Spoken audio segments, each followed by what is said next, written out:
أعوذ بالله من الشيطان الرجيم.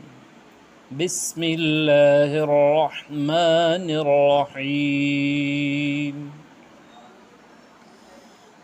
قل هل يستوي الذين يعلمون والذين لا يعلمون؟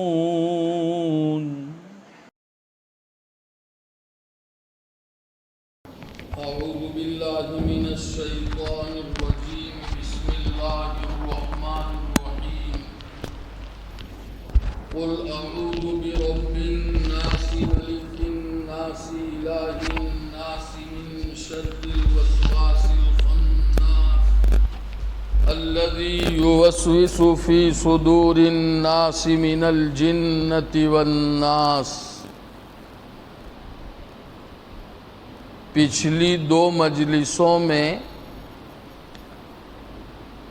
قرآن مجید کی اس اخیری سورت کا ترجمہ بھی پیش کیا گیا تھا اور اس کے متعلق کچھ تفصیلات بھی عرض کی گئی تھی.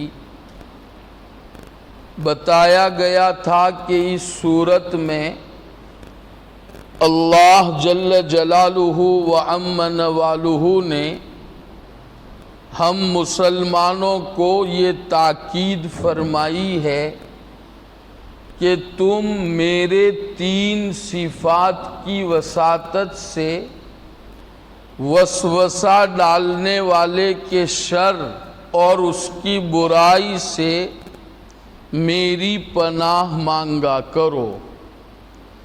ایک صفت اللہ تعالیٰ کی ربن ہے، پروردگار، پرورش کرنے والا. دوسری صفت ہے ملک، بادشاہ.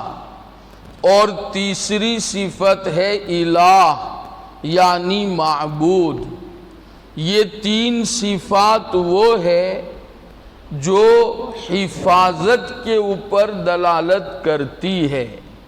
تو اللہ رب العزت نے ہمیں یہ حکم دیا ہے کہ میری یہ جو 3 صفات ہیں جن میں حفاظت کا مفہوم ہے، تم ان کے واسطے سے وسوسہ ڈالنے والے کی برائی سے میری پناہ مانگا کرو.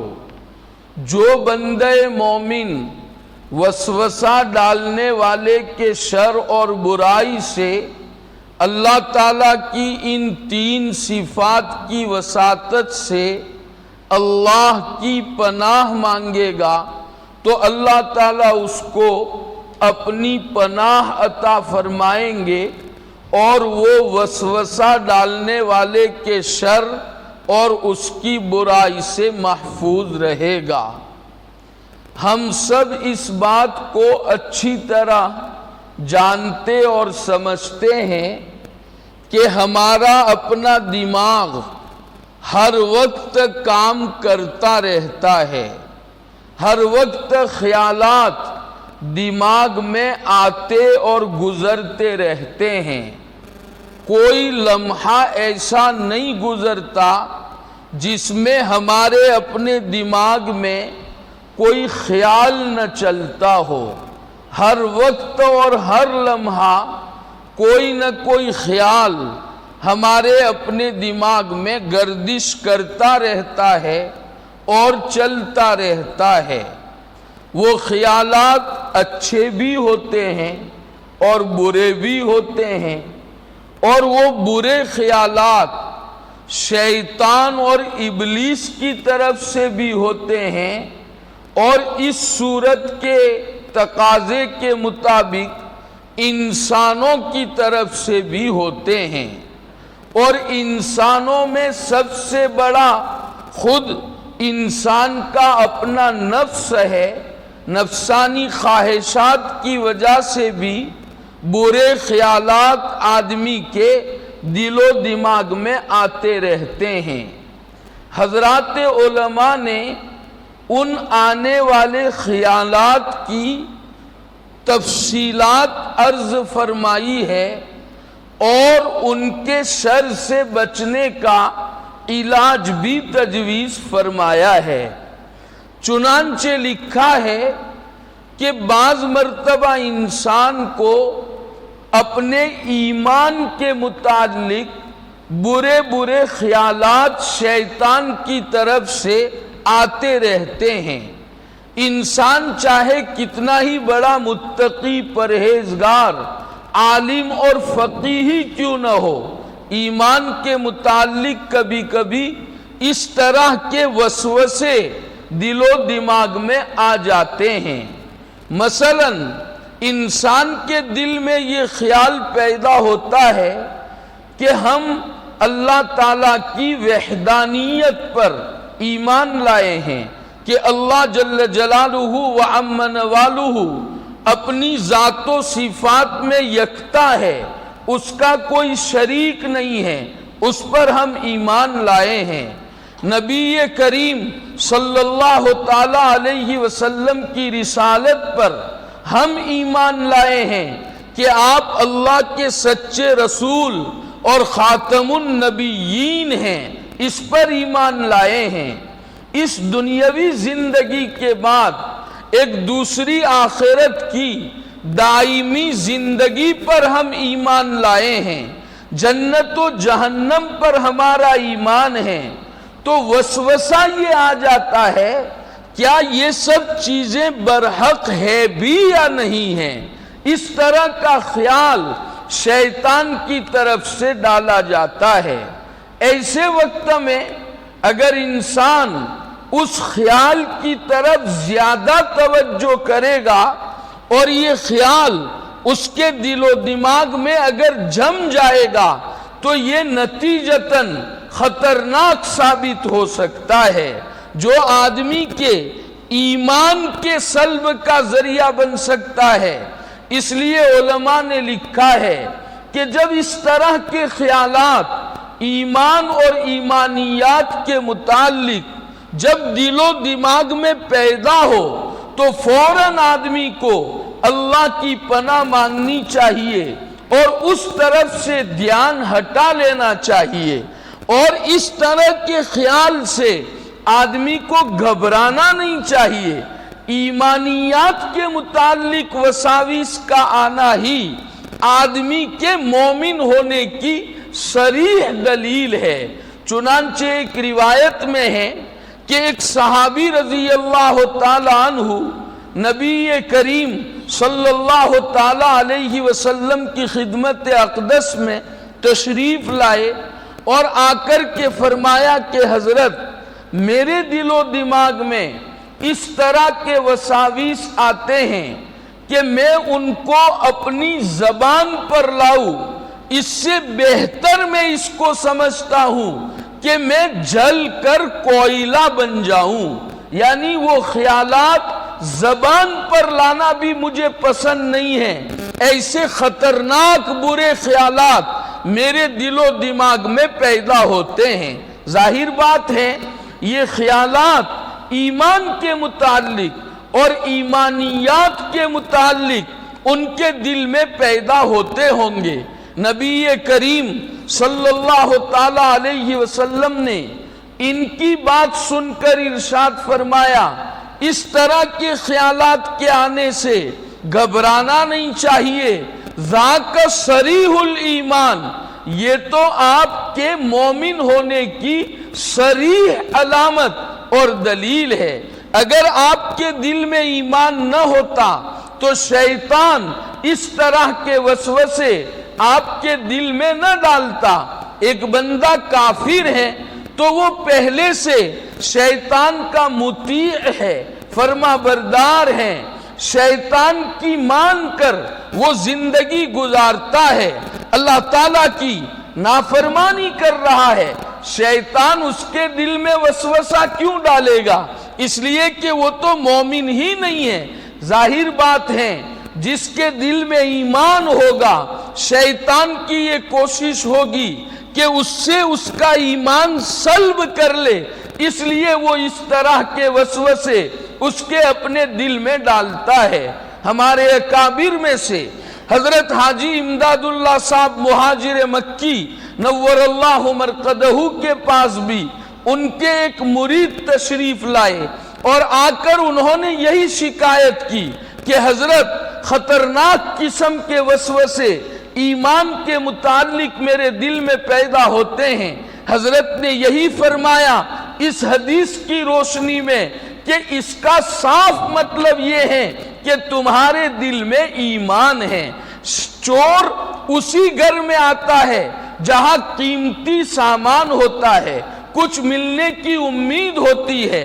شیطان وہی جاتا ہے جہاں خالی مکان ہو، شیطان وہاں نہیں جایا کرتا ہے۔ تمہارے پاس آ رہا ہے، وسوسے ڈالتا ہے، معلوم ہوا تمہارے دل میں ایمان ہے، لہذا ایسے وسوسوں سے گھبرانے کی ضرورت نہیں ہے۔ اللہ تعالیٰ کی پناہ مانگے، یہ جو سورت ہیں اس کی تلاوت کرے اور اس طرح کے خیال کو اپنے دل و دماغ سے ہٹا دے، اس کی طرف توجہ نہ کرے، گھبرا نہ جائے۔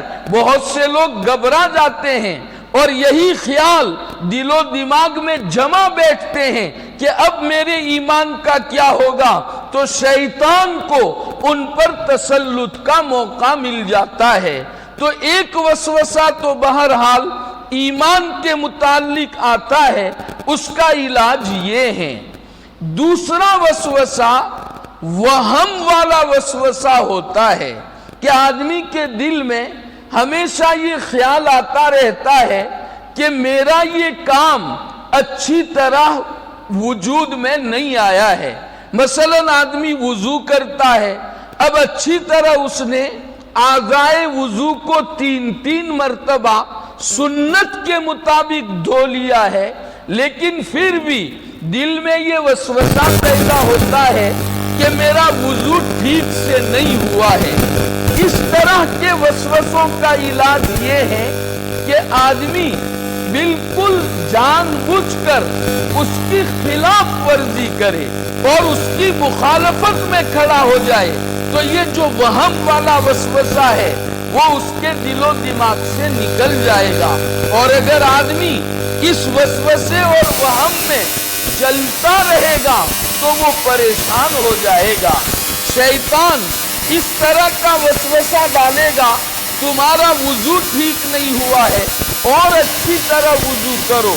وضو کرنے میں آدمی کا 1 گھنٹہ خرچ ہو جائے گا اور پھر نماز میں جانے کے بعد بھی اسے اطمینان نہیں رہے گا، تو وہ سوچے گا یار یہ وضو کرنا اور یہ نماز پڑھنا بہت مشکل کام ہے، 1 گھنٹہ تو وضو کے لیے چاہیے، تو وہ نماز ہی چھوڑ دے گا۔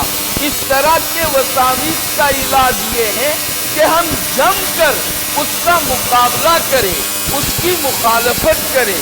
ہمارے اکابر میں سے حضرت مولانا رشید احمد گنگوہی نور اللہ مرقدہ بہت بڑے فقیہ محدث اور عارف باللہ گزرے ہیں۔ اللہ تعالیٰ نے بڑا عجیب مقام حضرت کو عطا فرمایا تھا۔ وہ خود اپنا واقعہ تحریر فرماتے ہیں کہ ایک مرتبہ میں نے وضو کیا، وضو کر کے فارغ ہو کر جب میں مسجد کی طرف نکلنے لگا تو میرے دل میں یہ خیال اور یہ وسوسہ پیدا ہوا کہ داہنے ہاتھ کی کوہنی خشک رہ گئی ہے۔ یہ خیال دل میں پیدا ہوا۔ میں نے سوچا کہ اس خیال کے ساتھ نماز پڑھنا اچھی بات نہیں ہے، کوہنی کو دھو لینا چاہیے۔ چنانچہ حضرت نے داہنی کوہنی کو اچھی طرح دھو لیا، پھر چلنے لگے تو دل میں پھر خیال آیا کہ بائیں ہاتھ کی جو کوہنی ہے وہ بھی خشک رہ گئی ہے۔ حضرت نے فرمایا چلیے اس کو بھی دھو لیا جائے تاکہ اطمینان قلب، دل کا اطمینان حاصل ہو جائے۔ میں نے دھو لیا، دھو کر میں چلنے لگا تو پھر دل میں خیال آیا کہ ٹکنا بھی خشک رہ گیا ہے۔ تو حضرت تو فقیہ تھے، فوراً سمجھ گئے یہ وسوسہ شیطان کی طرف سے ہے۔ اس وہم میں مبتلا کر کے مجھے پریشان کرنا چاہتا ہے۔ فرمایا بھائی تو کچھ بھی کر لے، آج ہم بغیر وضو کے ہی نماز پڑھیں گے، ہمارا وضو نہیں ہوا ہے، ٹھیک ہے تو کہتا ہے ہم بغیر وضو کے نماز پڑھیں گے۔ اس کا مقابلہ کیا تو یہ وسوسہ اور یہ وہم ختم ہو گیا۔ حضرت فرماتے ہیں اگر میں اس موقع پر آنے والے وسوسے کے مطابق عمل کرتا تو میری زندگی کا یہ وظیفہ بن جاتا کہ وضو سے فراغت کے بعد یہ خیال آتا رہتا یہ خشک رہ گیا ہے، وہ خشک رہ گیا ہے، فلاں جگہ پانی نہیں پہنچا ہے، اور میں اس طرح پوری زندگی پریشان رہتا۔ لیکن جب میں شیطان کے مقابلے میں ڈٹ گیا تو پھر اس طرح کا خیال کبھی اس کے بعد میرے دل و دماغ میں نہیں آیا۔ اس کا علاج یہی ہے۔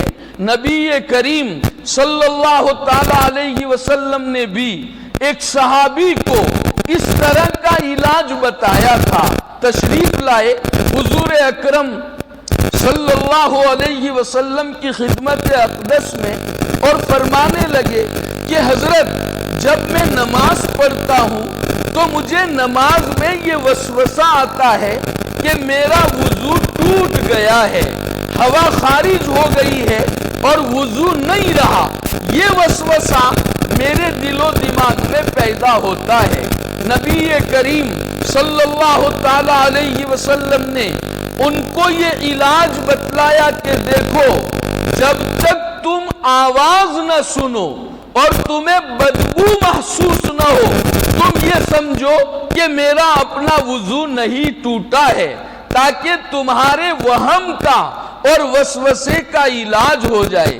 روایت کا یہ مطلب نہیں ہے کہ آدمی کو خروج ریح کا اور ہوا کے نکلنے کا یقین ہے لیکن آواز نہیں سنی یا بدبو محسوس نہیں ہوئی تو اب وہ یہ سمجھے کہ حدیث کے مطابق میرا اپنا وضو باقی ہے اور اسی حالت میں نماز پڑھ لے۔ حدیث کا یہ مطلب نہیں ہے۔ نبی کریم صلی اللہ تعالی علیہ وسلم نے جو وہم اور جو وسوسہ تھا اس کے علاج کے طور پر یہ بات ارشاد فرمائی تھی، اور نبی کریم صلی اللہ علیہ وسلم کے فرمان کا مطلب یہ تھا جب تک یقین نہ ہو جائے اس طرح کے وہم اور وسوسوں کے پیچھے لگ کر اپنے آپ کو پریشان کرنے کی ضرورت نہیں ہے۔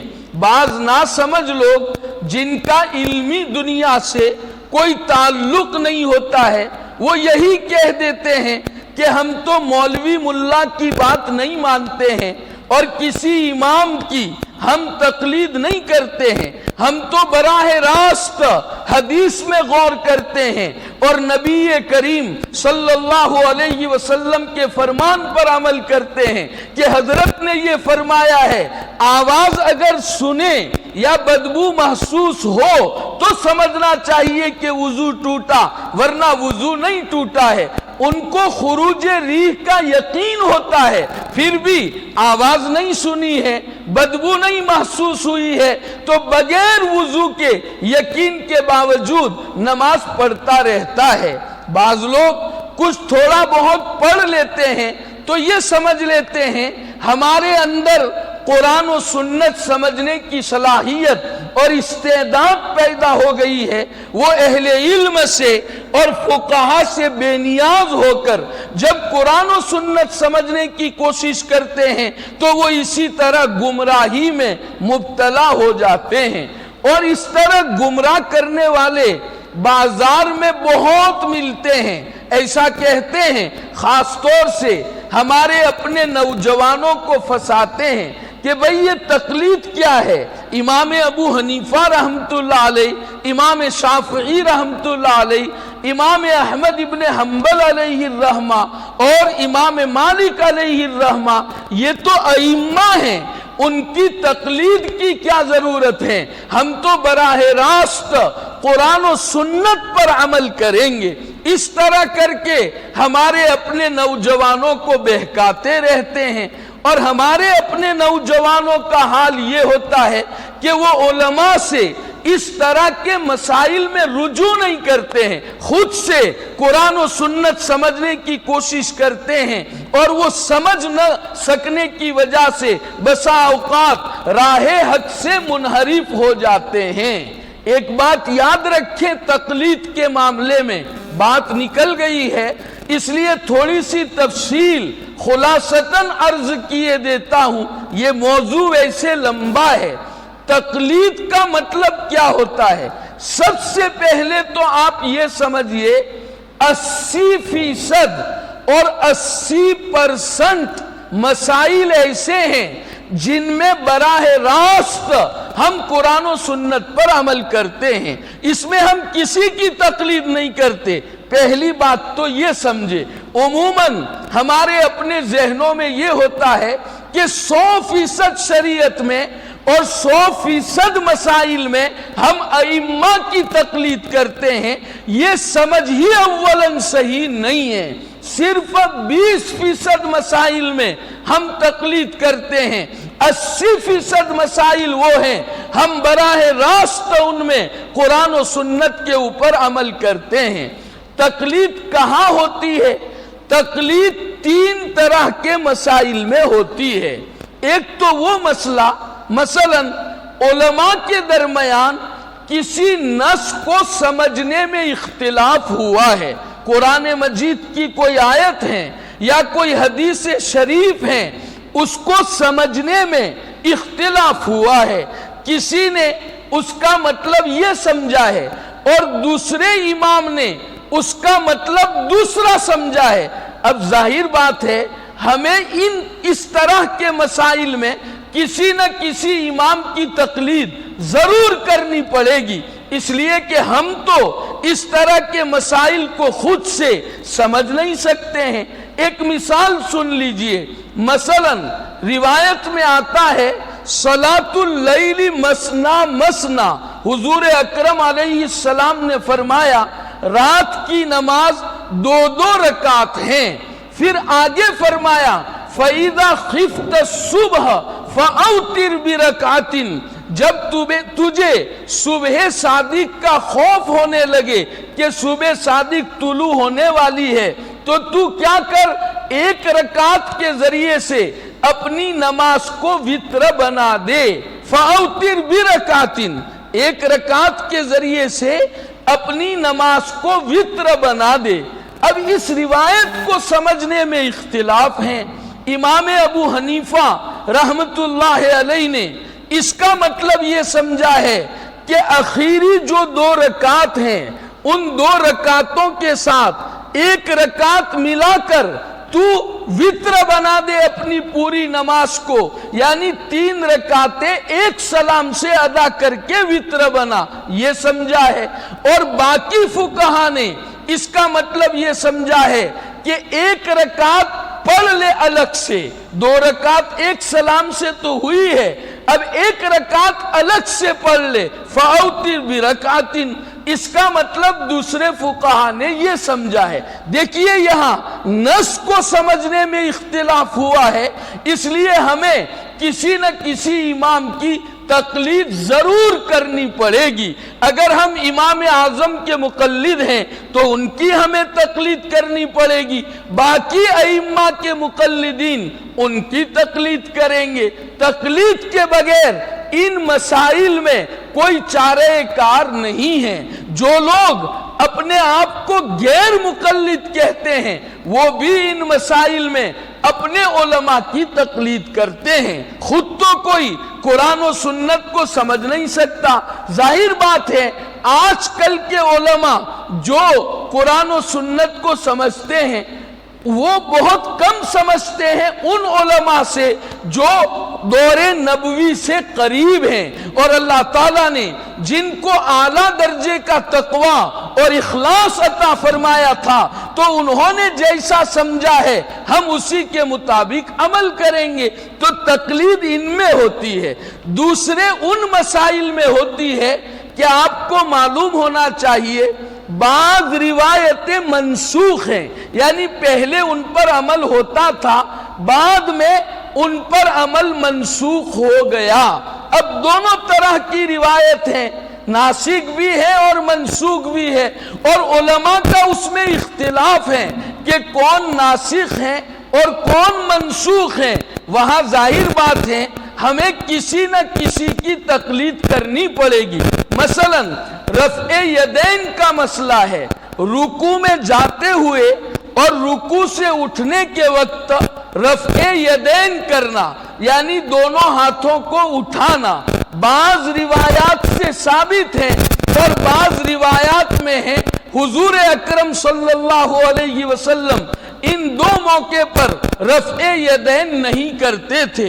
اب یہاں یہ طے کرنا پڑے گا کہ ہاتھ اٹھانے والی روایات پہلے کی ہے اور نہ اٹھانے والی بعد کی ہے، یا نہ اٹھانے والی پہلے کی ہے اور اٹھانے والی بعد کی ہے۔ اس میں ہمارے ائمہ کے درمیان اختلاف ہوا۔ ہمارے امام ابو حنیفہ رحمت اللہ علیہ فرماتے ہیں ہاتھ اٹھانے والی روایات پہلے کی ہے اور وہ منسوخ ہو گئی ہے، وہ حکم ختم ہو گیا ہے، اور نہ ہاتھ اٹھانے والی روایات بعد کی ہے۔ اور اس کی دلیل یہ ہے کہ خلفائے راشدین نے اپنی خلافت کے دور میں ان دونوں موقعوں پر ہاتھ نہیں اٹھائے ہیں۔ تو اب ہم اسی پر عمل کریں گے کہ رکوع میں جاتے ہوئے اور رکوع سے اٹھنے کے وقت ہم اپنے ہاتھ نہیں اٹھائیں گے۔ یہ دوسری قسم کے مسائل ہیں۔ اور تیسری قسم کے مسائل وہ ہے جو نص کی تہ میں جا کر ہی سمجھے جا سکتے ہیں۔ ان مسائل کو سمجھنا عام لوگوں کے بس کی بات نہیں ہے۔ ہم ان مسائل میں علماء کی تقلید کرتے ہیں۔ تو یہ 20% مسائل ہیں، 80% مسائل میں براہ راست قرآن و سنت پر عمل کیا جاتا ہے۔ لہٰذا اس طرح کی باتیں اگر ہمارے سامنے کسی کی طرف سے آ جائے تو علماء کی طرف رجوع کرنا چاہیے، اور کسی باطل کے پنجے میں پھنس کر راہ حق سے ہمیں ہٹنا نہیں چاہیے۔ بہرحال میں یہ کہہ رہا تھا کہ بعض وسوسے وہم کی لائن کے وسوسے ہوتے ہیں، اور یہ بڑے خطرناک قسم کے وسوسے ہیں۔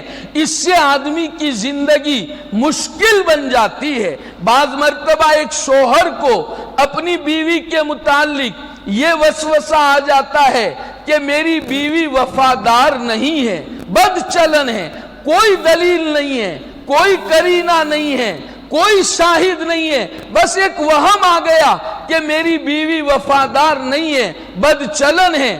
اب اس وہم میں مبتلا ہو کر وہ خود بھی پریشان ہوتا ہے اور بیوی کو بھی وہ پریشان کر دیتا ہے۔ بعض مرتبہ بیوی کو یہ وہم ہو جاتا ہے میرا شوہر بد چلن ہے، خود بھی پریشان ہوتی ہے اور اپنے شوہر کو بھی پریشان کرتی ہے۔ تو یہ وہم کی لائن کے جو وسوسے ہیں اس سے بھی آدمی نکما ہو جاتا ہے۔ جب اس طرح کے وساوس بلا وجہ دل و دماغ پر حاوی ہو تو فوراً ہم ان کا مقابلہ کریں اور اس وہم سے، اس وسوسے سے اپنے آپ کو نکالنے کی کوشش کریں۔ اللہ جل جلالہ و عم نوالہ ہمیں دل و دماغ کا اطمینان نصیب فرمائے۔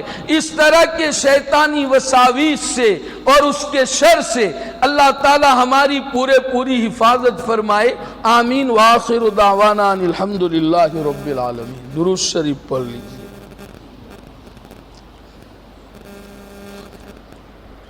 اللہم لک الحمد کلہ ولک الشکر کلہ وإلیک یرجع الامر کلہ۔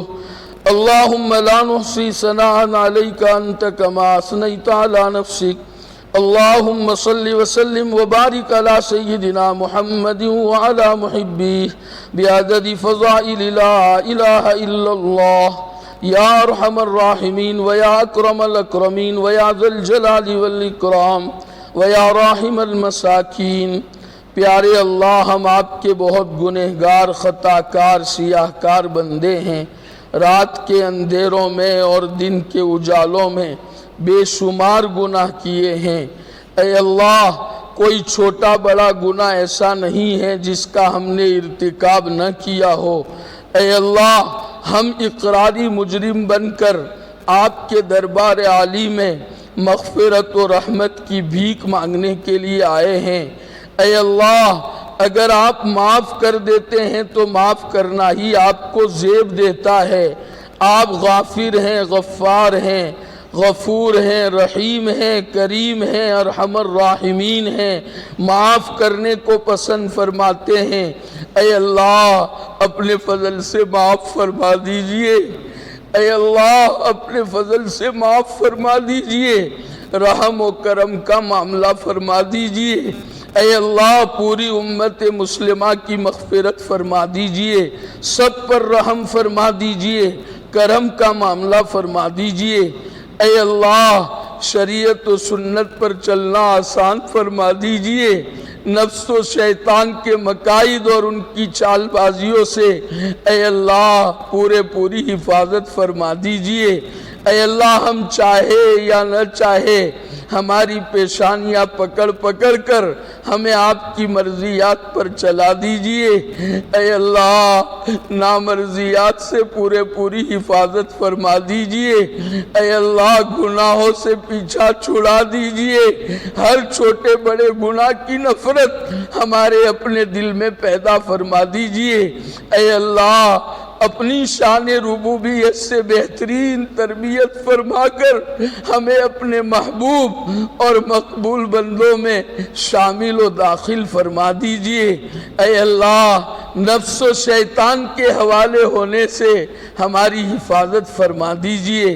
اے اللہ، تمام رذائل سے پاک و صاف فرما کر مکارم اخلاق سے مزین فرما دیجئے۔ اے اللہ، عافیت کے ساتھ استحضار موت اور استحضار آخرت اپنے فضل سے نصیب فرما دیجئے۔ اے اللہ، ہمارے اس ملک میں امن و امان قائم فرما دیجئے، ظلم و زیادتیاں ختم فرما دیجئے۔ اے اللہ، جو فرقہ پرست طاقتیں اس ملک کی اور اس ملک کے باشندوں کی دشمن ہیں، اے اللہ ان کو ہدایت سے مالا مال فرما دیجئے، اور اگر ان کے مقدر میں ہدایت نہیں ہے اے اللہ ان کو چون چون کر ختم فرما دیجئے، عبرتناک سزائے عطا فرما دیجئے۔